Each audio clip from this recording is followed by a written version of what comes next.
मित्रांनो, आज आपण मनाचे श्लोक क्रमांक 103 मधील श्री समर्थ रामदास स्वामी यांचा सुविचार व त्यामागील अर्थ आणि बोध मराठी, हिंदी आणि इंग्रजीमध्ये जाणून घेणार आहोत. हरी कीर्तनी प्रीती रामी धरावी, देहे बुद्धी निरूपणी विसरावी, परद्रव्य आणिक कांता परावी, यदर्थी मना सांडी जीवी करावी. अर्थ मराठी. या श्लोकात रामदास स्वामींनी मनाने कसे आचरण करावे याबद्दल सांगितले आहे की भगवंताचे कीर्तन करताना श्रीरामाच्या प्रेमात रंगून जावे. कीर्तनाचे निरूपण ऐकताना देहबुद्धी विसरून त्यातून मिळणाऱ्या आत्मज्ञानाकडे लक्ष केंद्रित करावं. परक्याचे धन आणि परस्त्री यांचा लोभ पूर्णपणे त्यागावा. हे मना, अशा अयोग्य वासनांचा आणि मोहांचा तू अंतःकरणातून पूर्णपणे त्याग कर. मित्रांनो, आध्यात्मिक निरूपण किंवा प्रवचन ऐकताना कायम लक्ष केंद्रित करून ऐकावं, कारण यातून आपल्याला आत्मज्ञान प्राप्त होतं. आपल्यातील आत्मज्ञान वाढल्याने जगातील मोह मायेपासून दूर होऊन परम सत्याच्या जवळ जाण्याचा आपला प्रवास सुरू होतो. आत्मज्ञानाला नैतिक मूल्यांची साथ लाभली तर हा प्रवास अधिक सुखकर बनतो. म्हणूनच अशा अयोग्य वासनांचा आणि मोहाचा पूर्णपणे त्याग करून मनावर नियंत्रण मिळवण्याचा सतत प्रयत्न करावा. या प्रयत्नात ईश्वरावरची आपली भक्ती व प्रीती आपल्याला खूप साथ देते. म्हणूनच ईश्वर भक्ती अधिक दृढ करण्यासाठी सतत ईश्वराचं नामस्मरण करत राहावं. अर्थ हिंदी.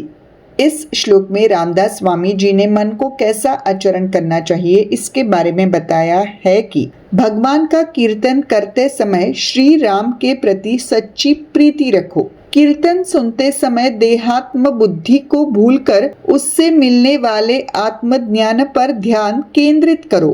दूसरे के धन और पराई स्त्री का लोभ त्याज्य समझो.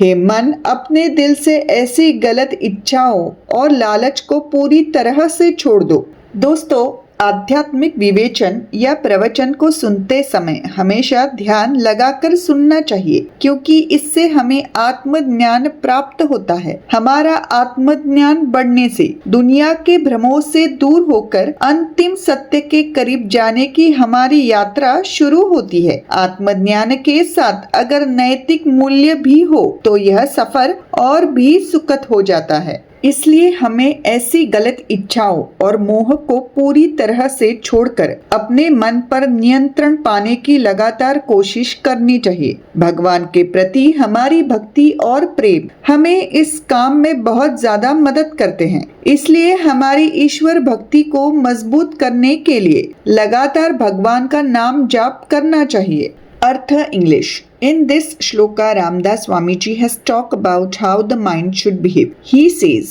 while singing kirtan, that is praises of God, maintain true love for Sri Ram.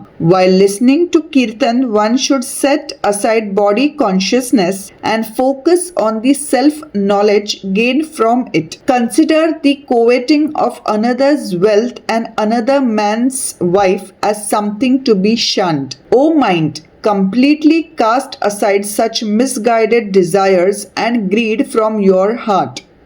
Friends, one should always listen attentively to spiritual discourses or discussions as they lead us to self-knowledge. As our self-knowledge grows, we begin our journey from moving away from the world's illusions and drawing closer to the ultimate truth. If moral values accompany self-knowledge, the journey becomes even more pleasant. Therefore, we must constantly strive to gain control over our mind by completely abandoning such misguided desires and greeds. Our devotion and love for God helps us greatly in this task. Therefore, to strengthen one's devotion to God, one should constantly chant God's name. तर मित्रांनो, आजचा हा video तुम्हाला आवडला असल्यास हे संस्कार व सुविचार लोकांपर्यंत पोहोचवण्याकरिता तो नक्की शेअर करा आणि मैत्री दोस्ती कॉर्नर हे चॅनल जरूर सबस्क्राईब करा.